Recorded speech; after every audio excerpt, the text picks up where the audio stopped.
반갑습니다. 저번 주에 한 주가 쉬었고요. 이번 주에 만나 뵙게 되었습니다. 늘 세상 가운데 살면서 우리가 사모하는 것은 하늘의 끝이고 하늘나라인 줄 믿습니다. 오늘도 우리는 비록 육신은 이 땅에 거하지만은 영은 아버지와 소통하고 종국에는 아버지의 백성이 되어서 아버지의 아들이 되어서 하나님의 목적된 가치를 공유하는 귀한 축복이 이 시간을 통해서 여러분에게 있기를 기원합니다. 먼저 우리 주 예수 그리스도 이름으로 아버지께 기도드리고 말씀을 보도록 하겠습니다. 기도하시겠습니다. 놀라우신 아버지 하나님, 오늘도 저희가 무엇이간데 이처럼 사랑하시사 아버지 전으로 부르시사 아버지의 말씀을 듣게 하여 주시고 아버지의 말씀을 상고하게 하여 주시는지요. 이 은혜를 생각할 때마다 아버지께 무한 영광과 찬송을 드립니다. 이 시간에 아버지 헛되이 앉아있는 자 없게 하여 주시고 이 시간에 들을 때 온전한 것으로 아버지의 영광을 나타나는 부족함이 없는 귀한 축복을 우리에게 허락하여 주시옵소서. 말씀을 증거하고 듣는 자가 하나가 될 때만이 아버지께 영광을 드리는 줄 저희가 믿사오매 이 시간을 아버지 정결케 하여 주시고 이 장소를 거룩하게 하여 주심으로 말미암아 아버지께 영광이요 저희에게는 구원의 한 발짝 다가가는 귀한 축복이 이 시간 함께 있기를 원합니다. 이 시간을 축복하여 주심으로 말미암아 아버지께서 우리에게 바라고 원하는 것이 무엇인지 우리가 깨닫는 바 되어서 또한 태초가 이 시간에 함께 공유될 수 있도록 아버지 축복하여 주시옵소서. 축복하여 주신 줄 믿습니다. 처음 시간입니다. 끝까지 아버지 우리 주 예수 그리스도의 은혜와 아버지의 영광이 나타나기에 부족함이 없는 시간으로 믿사오니 이 믿음 위에 축복 주신 줄 믿습니다. 우리 주 예수 그리스도 이름으로 기도합니다. 아멘. 13장 말씀 보시겠습니다. 12절로 보시겠습니다. 저희 발을 씻긴 후에 옷을 입으시고 다시 앉아 저희에게 이르시되 내가 너희에게 행한 것을 너희가 아느냐 이렇게 묻습니다. 여기서 듣는 자는 제자들이고 말씀하시는 분은 예수 그리스도이십니다. 예수 그리스도가 그 전에 뭐를 했느냐 하면은 베드로의 발을 씻겼었고요. 베드로는 아니 된다고 했고 예수님께서 씻어야 된다고 하니 몸까지 씻겨달라고 했고 몸을 씻은 자는 다리만 씻으면 된다 이렇게 말씀하셨습니다. 그래서 너희는 이제 깨끗하게 되었고 그렇지만 다는 깨끗한 게 아니다 이렇게 여운을 남기셨고 아마 가룟 유다에 관한 설명이 언급되어 있습니다. 이어서 12절입니다만은 내가 너희에게 행한 것을 너희가 아느냐 이렇게 물었습니다. 안다는 것은 어떤 것을 얘기하냐면 인지되어 있는 것이죠. 인지된 것을 안다 이렇게 얘기합니다. 인지라는 것은 내가 가지고 있는 기존에 있던 모든 대비와 예수 그리스도께서 지금 행한 것을 연결시켜서 같은 덩어리로 가지고 있느냐 이것을 아느냐 이렇게 저는 정의를 하고자 합니다. 13절입니다. 너희가 나를 선생이라 또는 주라 하니 너희 말이 옳도다 이렇게 얘기를 하고요. 내가 그러하다.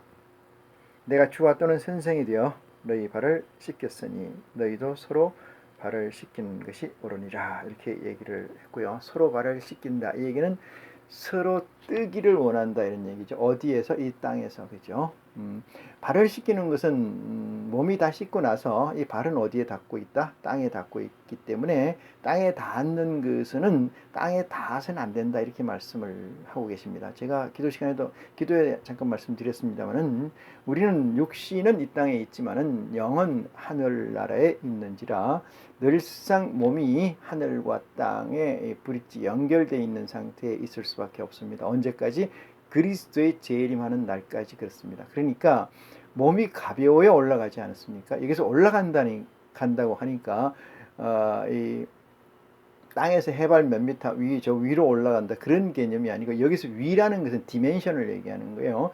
차원이 다른 세상으로 올라간다 이런 얘기죠. 예를 들어서 고체가 기화를 하면은 드라이 아이스 같은 게 기화를 하면 다른 세상으로 바뀌어지죠. 다른 형상으로 바뀌어집니다. 고체로 더 이상 있지 않죠. 그렇지만 그 본질은 변함이 없다. 그러면 어떻게 해서 그게 바뀌어 올라가느냐 이 문제를 볼 때 우리는 하나님과 그리스도께서 우리에게 주신 말씀에 의해서 말씀을 통해서 우리의 발만 씻길 경우에 그 순간에 우리는 들려서 이 3차원 세상에서 4차원 세상으로 우리는 들려서 올라가게 된다. 그래서 발을 씻어야 된다. 이러면 그 전제가 뭐예요? 몸뚱아리는 머리에서 발끝까지는 아닙니다만은 발까지는 늘 씻김을 당한 채로 있어야 된다. 이런 얘기죠. 씻혀져 있어야 된다. 이런 얘기. 정결케 돼야 된다.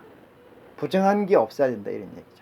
여기서 또 부정한 거라고 얘기하니까 또 세상적인 부정을 또 잣대를 들이대서 얘기하는 경우가 많이 있습니다만 그렇지 않습니다. 세상적인 잣대로 부정하는 것은 우리에게는 의미가 없어요. 의미가 없다는 얘기는 그것은 어떻게 보면 당연한 이치이지만 그것이 하나님의 섭리 위에 있고 하나님의 섭리를 방해하는 것은 아니다. 이런 얘기죠. 어떤 것이 부정이냐 이 문제에서는 정함이 있을 때 부정이라는 게 생겨요. 그럼 세상에서 정한 것은 마귀가 정한 것, 귀신이 정한 것에 그 정함에 걸린다 이 뜻으로 해석합니다.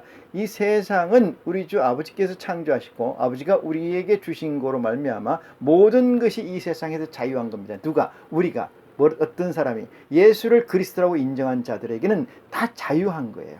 그러니까 세상적 죄, 즉 다시 말해서 크라이머 이걸 가지고 얘기하지 말고 신을 얘기하라. 이 뜻을 다시 한번 말씀을 드릴 수가 있습니다. 그래서 머리에서 발목까지는 완전히 씻김을 당하고 있어야 된다. 늘 준비되고 있어야 된다. 죄에서 자유로워야 된다. 정결케 되고 있어야 된다. 이 정결이라는 개념이 하나님 말씀의 정결이다. 이런 얘기죠. 그러면 여기서 죄라는 것은 어떤 죄냐 하면은 두 남편, 세 남편을 섬기는 일이 없어야 된다. 이런 얘기죠. 섬기려고 하는 생각도 없어야 된다. 만들려고 하는 생각도 없어야 된다. 가지려고 하는 생각도 없어야 된다. 이 말씀을 드릴 수가 있습니다.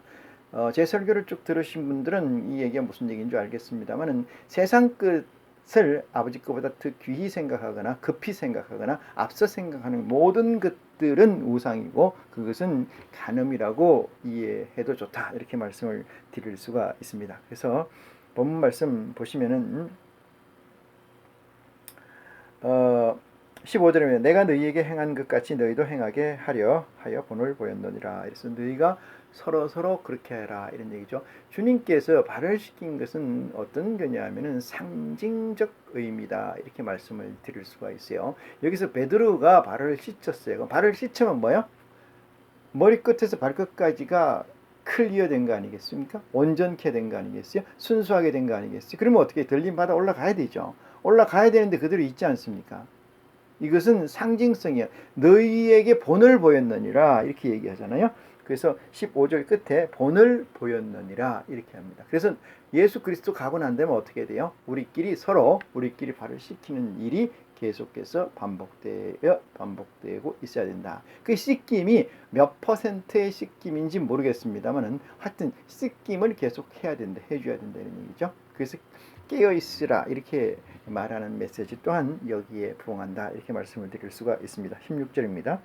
내가 진실로 너희에게 이르노니 종이 상전보다 크지 못하고 보냄을 받은 자가 보낸 자보다 크지 못하느니라 이렇게 이야기를 하십니다. 그래서 종이 상전보다 크지 못한다는 것은 이 땅에 사는 사람들에 대한 비유이고요. 땅에 사는 사람들의 비유이고 그 다음 비유 보냄을 받은 자는 보낸 자보다 크지 못하다. 이것은 하늘에 대한 비유입니다. 하늘에 대한 비유. 그래서 그리스도는 누가 보냈어요? 아버지가 보내셨잖아요. 아버지보다 클 수가 없다. 이 말씀을 증거하는 거죠. 만약에 아버지보다 크다 이렇게 얘기하면 어떻게 돼요?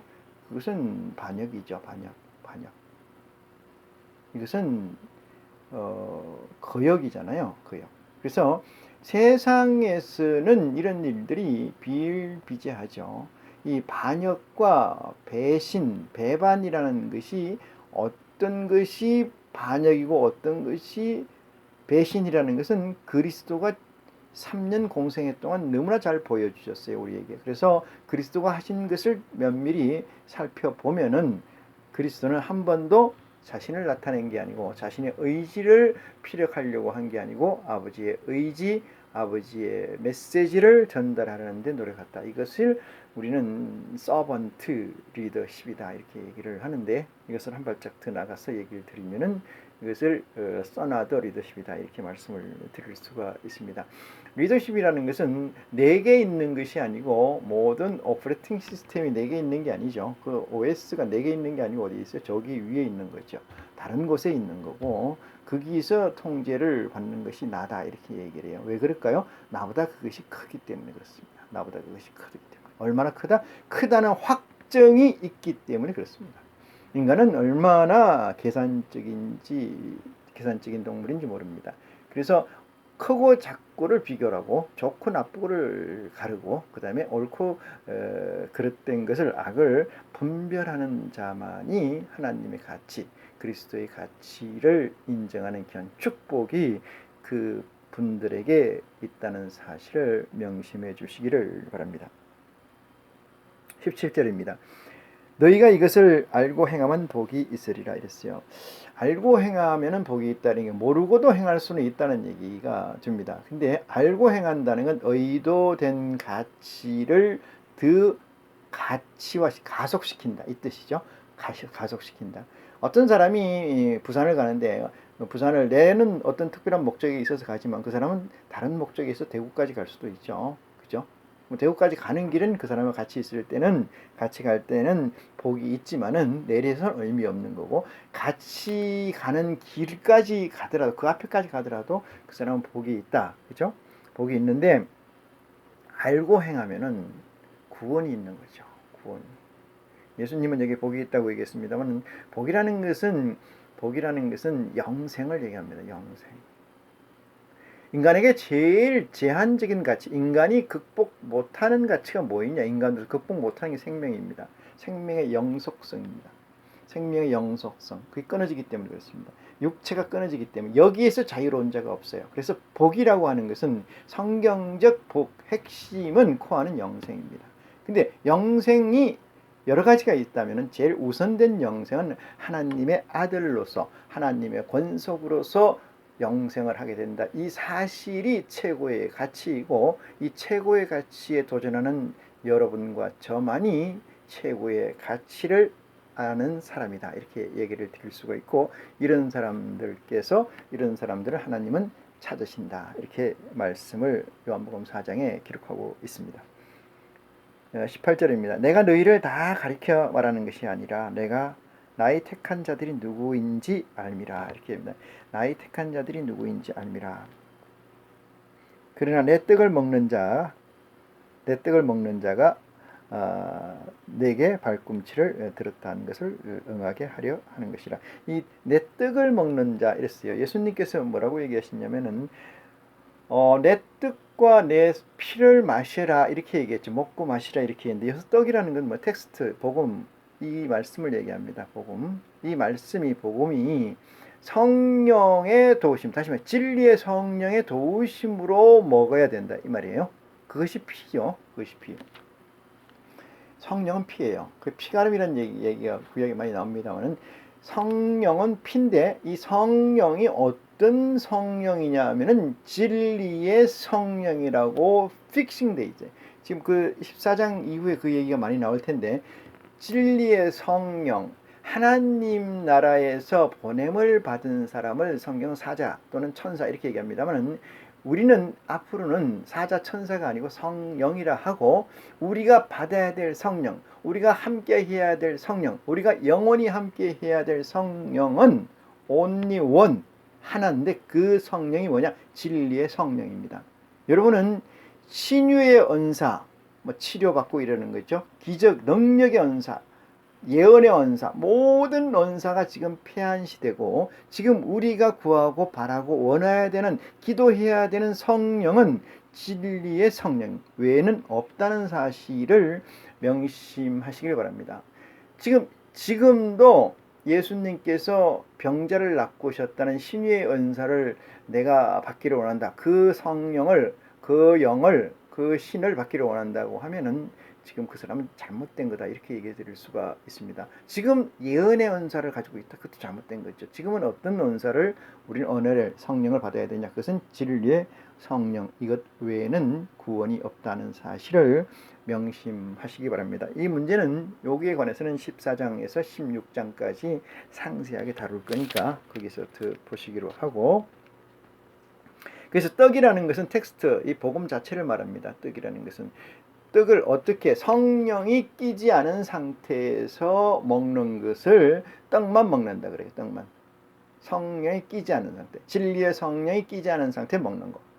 그러면 다른 성령은 끼어 있느냐? 없죠. 끼어 있을 수가 없습니다. 왜? 하나님께 보내지 않았는데 그 성령이 오실 리가 있나요?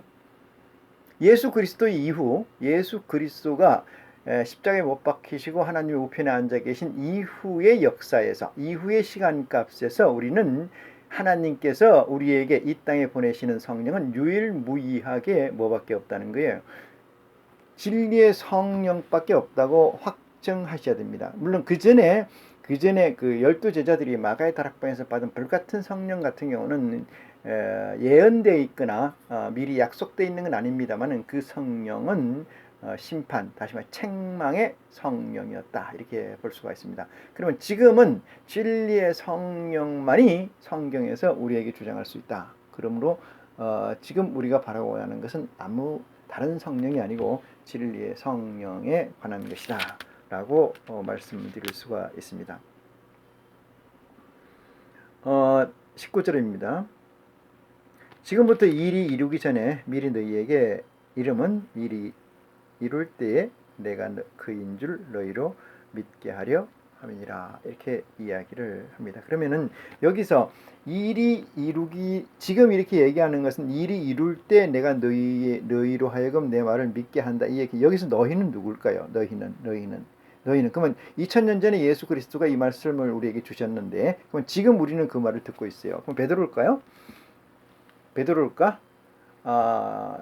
육체를 가지고 있는 베드로일까요? 마가일까? 마태일까? 뭐 예수의 12제자 중에 누구겠나 이렇게 묻는 거죠. 이렇게 제가 여러분에게 묻는 겁니다. 누구일까? 이제 듣는 여러분은 지금 누구일까? 이 문제에 관해서 퀘스천 마크를 우리는 하나님을 향해서 가져야 됩니다. 그것이 살아있는 믿음이죠.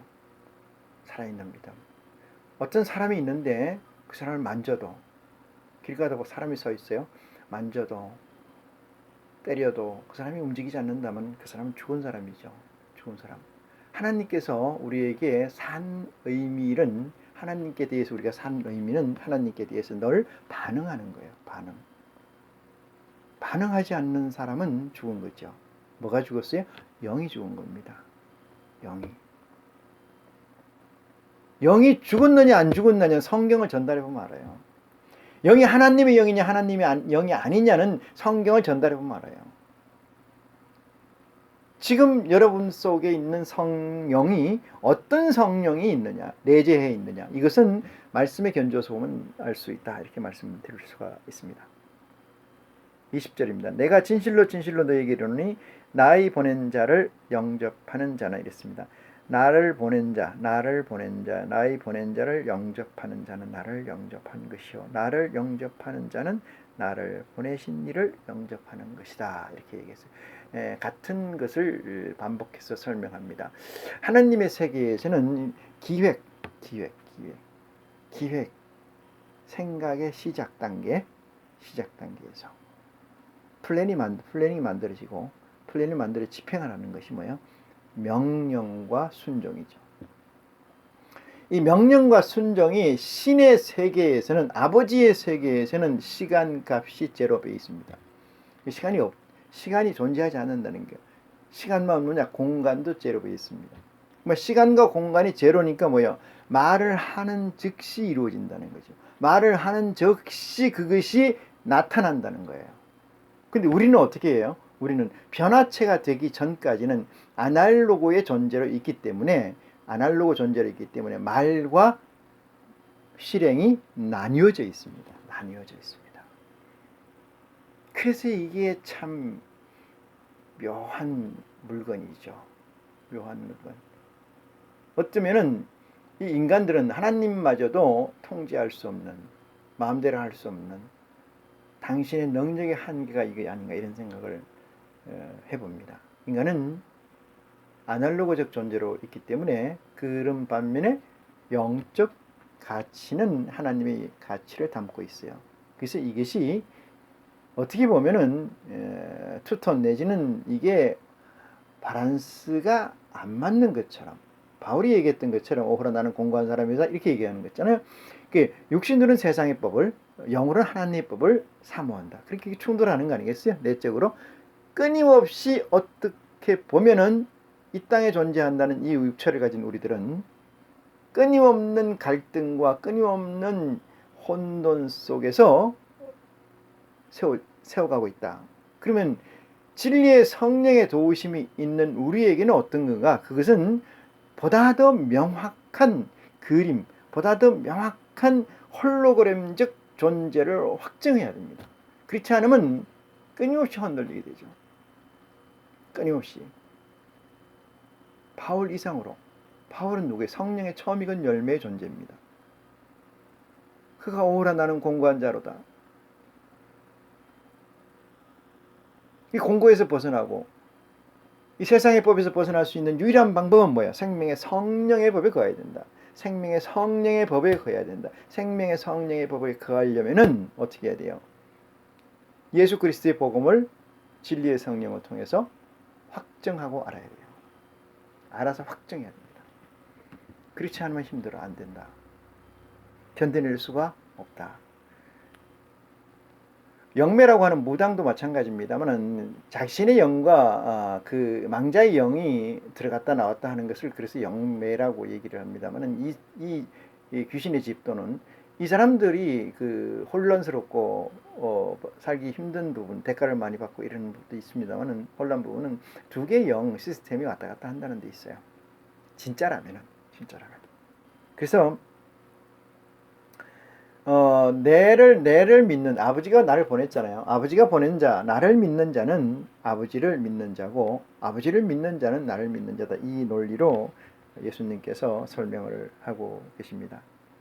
그래서 나를 영접하는 자는, 영접이라는 것은 이 환영해 받는 거잖아요. 환영해서 올라오고 말라면 이게 아니고 영광스럽게 받아들이는 거예요. 영접, 그죠? 영광스럽게 내 모든 것을 내놓고 털어서 그분이 오시는 걸 준비하는 거죠. 그분이 오시는 거를, 실제 오는 거를. 영적으로 오는 거는 이미 와 있지만은 실제 오시는 거죠. 그게 누구예요? 재림이 아니겠습니까? 재림. 예수의 재림을 영접해야 된다. 온전한 영접. 그래서 때가 가까우니라 회개하라, 천국이 가까웠다 이렇게 얘기하는 것, 때라는 이 시간값이라는 것이 우리가 차이가 있는 것은 우리가 아날로그 존재로 있기 때문에 그렇습니다. 그러면 하나님 세계에서 온전한 세계로 들어가 보면은 그것은 시간과 공간의 자유함을 얻는 거예요. 시간과 공간의 자유함을 얻는 거다. 그것이 하늘의 아들들의 축복이다. 이렇게 말씀을 드릴 수가 있습니다. 19절입니다. 지금부터 일이 이루기 전에 미리 너희에게 이르면 이 일이 이룰 때 내가 그인 줄 너희로 알게 하렵니다. 그래서 그때 알게 되는 자는 예수님이 이 복음을 전할 때와 그때와까지 어떻게 돼요? 영속성이 있이 존재했다는 거 아닙니까? 다시 말해서 오늘이라고 얘기하면 예수께서 2000년 전에 오셨다고 하면은 2019년입니다만은 2019년 어마운트로 이때까지는 영속성으로 존재해야 되잖아요. 그러면 베드로나 이 요한이나 그때서 지금까지 육체적 존재가 있었나요? 없었죠. 뭐만 있어요? 영적 존재가 있어요. 영적 존재는 뭐냐면 하늘에서 이룬 것 같이 땅에서 이루어지기를 원한다. 이렇게 하늘에서 이루어진 영적 존재입니다. 영적 계보죠. 영적 아들들입니다.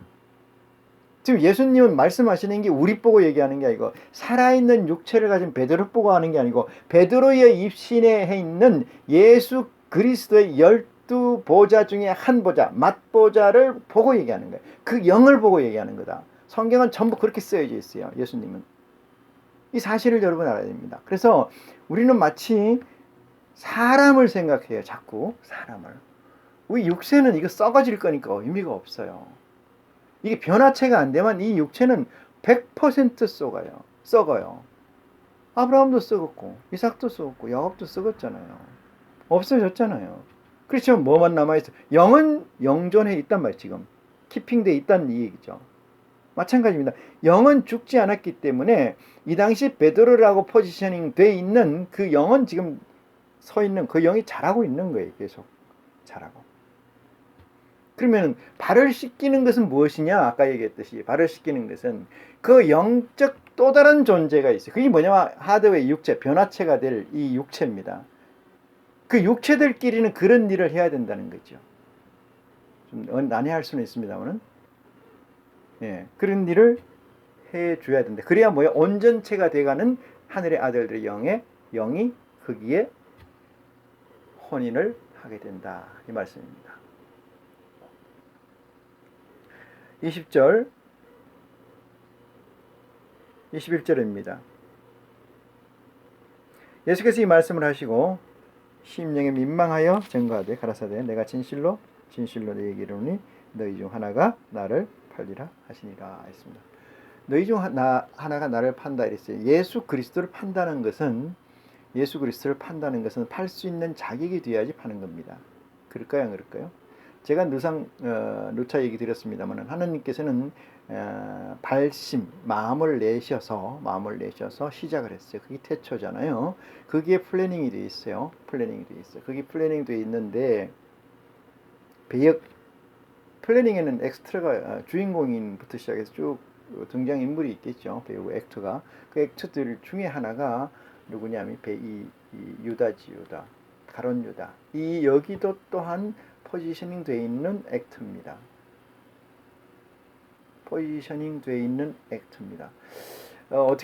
여러분 이렇게 생각하실 수가 있어요. 가룟 유다가 예수님을 안 팔면 어떻게 됐을까? 안 팔면은 하나님의 뜻이 이루어지지 않습니다. 하나님의 목적한 로드맵이 진행되지 않습니다. 멈춰버린다는 거예요. 그러면 하나님의 사역을 맡을 자 누구예요? 가룟 유다 역시 캐스팅되어 있는 존재라 이 말이에요. 누구한테? 아버지에게. 다시 한번 얘기합니다. 예수님이 아들의 비둘기 같은 성령이 임하고 광야에서 40일을 굶고 시험을 받을 때 마귀에게 이끌려 시험을 받게 됩니다. 이 마귀 또한 캐스팅되어 있는 존재입니다. 그 마귀가 시험 문제를 잘못 내면 어떡할까요? 마귀가 시험을 엉뚱하게 하면 어떡할까요? 망치면 어떡할까요? 하나님의 역사는 거기서 스타핑 되죠. 그러면 어떻게 돼요? 내적 존재해야 돼요. 아웃사이드가 아니고 인사이드. 내적 존재. 플래닝에 있는 존재해야 된다. 가룟 유다 또한 마찬가지입니다. 제가 이런 말씀을 여러분에게 드리면 여러분이 생소하고 때로는 이단처럼 제 메시지가 들릴 수도 있습니다. 그렇지만은 하나님의 말씀을 온전히 이해하기 위해서는 제 말씀을 놓치지 말고 잘 듣는 지혜가 여러분에게 있기를 축원합니다. 그래서 예수님께서 왜 민망히 여긴다는 것은 어떤 개념이냐 하면은 민망히 여긴다는 것은 어쩔 수 없이 하는 일이라는 너무나 이렇게 그런 거 있지 않습니까? 어쩔 수 없이 일은 해야 돼. 근데 이 일을 하면 하는 것이 저들은 잘 몰라. 그럼 민망하잖아요. 내가 하는 일이 어떤 일인지 나는 너무나 잘 알고 있어. 근데 내가 알고 있는 만큼 상대들은 알고 있질 않아. 그때 느끼는 것이 민망이에요. 왜? 파는 일이 있기 때문에 그렇습니다. 누가 누굴 판다는 거예요. 내적 존재가 내적 존재를 판다는 거죠. 주인공을. 연극을 한다면은 두 배우가 주인공을 때리는 배우가 있다고 그래요. 총으로 쏘는 배역이라든지. 그럼 그렇게 있을 때 제대로 때려라 이렇게 하잖아요. 왜? 한 방에 가게. 한 번 찍고 말게.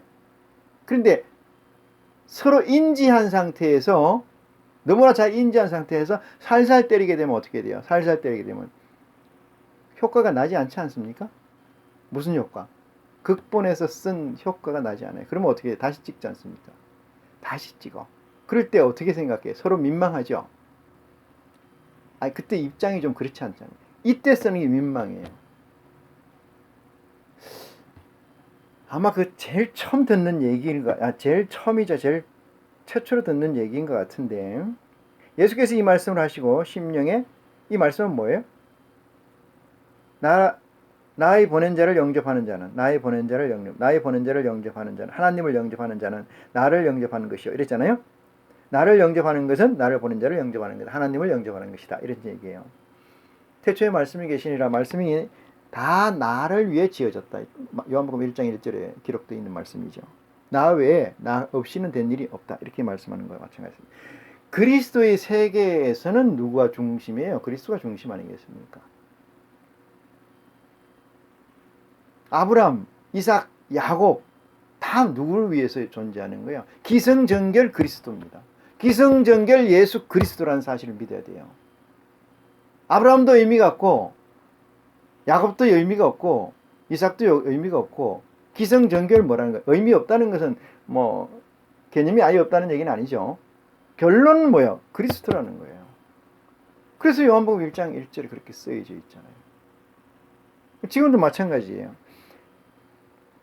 나 보내신 이를 믿는 것은, 예수를 누가 보냈어요? 하나님이 아버지가 보내셨잖아요. 그를 믿는 것은 나를 믿는 것이요. 그 말이고, 나를 믿는 것은 뭐예요? 그분을 믿는 것이다. 아버지를 믿는 것이다. 21절입니다. 예수께서 이 말씀을 마치고 심령의 민망이 증가하여. 심령의 민망이 증가하여.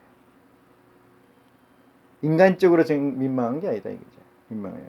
가로사대 내가 진실로 너희에게 이르노니 너희 중 하나가 나를 팔리라 하시라. 그 너희 중 하나, 예수님이 이렇게 말씀하셨어요. 나에게 오는 자는 하나도 어떤 존재가 필요해요? 아버지가 보낸 자라는 사실이에요. 예수님 그 말씀하셨죠? 아버지가 보내지 않으면 내게 나올 자 없다 그랬어요. 하나도. 그러면 가룟 유다를 누가 보냈어요? 아버지가.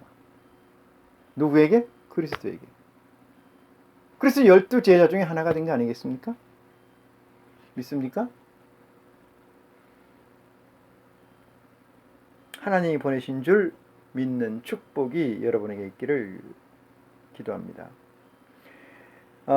나를 팔리라 이렇게 얘기했고요. 22절에는 제자들이 서로 보며 누구에 대하여 말씀하시는지 의심하더라 이랬어요. 이 제자들은 당연히 어디에 있습니까? 이 땅에 있지 않습니까? 이 제자들이 두 가지가 있어요. 뭐냐면은 하늘의 영이 꽂혀서 대답하는 게 어느 경우냐면은 예수님이 12제자를 하고 휴식을 취하면서 물었어요. 야, 바깥에서 나를 누구라 하느냐 이러니까 뭐 엘리야 또는 요한이라고 합니다. 선지자라고도 하고. 근데 옆에 있는 베드로한테 찔러서 물었어요. 베드로, 너는 나를 누구라 하느냐? 그때 베드로가 얘기했어요. 뭐라고? 주는 그리스도의 살아계신 하나님의 아들이시나이다라고 고백했어요. 이 고백이 누가냐면 누가 했다 그랬어요? 하나님이 얘에게 시킨 거예요. 누구한테? 베드로에게. 그죠? 왜? 그 질문에 대답할 수 있는 능력이 없는 거예요. 다른 질문이 나왔어도 안 되는, 다른 답이 나왔어도 안 되는 거고. 이 사실을 믿으셔야 됩니다. 그러면 여기서 제자들이 서로 보면 누구에 대하여 말씀하시는지 의심하더라. 이 상태가 어떤 상태냐 하면은 하늘의 영적 포지셔닝으로 되어 있는 그 영이 임지한 상태가 될 수도 있고, 그것이 끊어져 있는 육체적 베드로와 야곱과 요한이 될 수도 있습니다. 그걸 염두에 두고 그 다음 문장을 보십니다. 23절. 예수의 제자 중 하나 곧 그의 사랑하시는 자가 예수의 품에 의지하여 누웠는지라 이렇게 얘기합니다.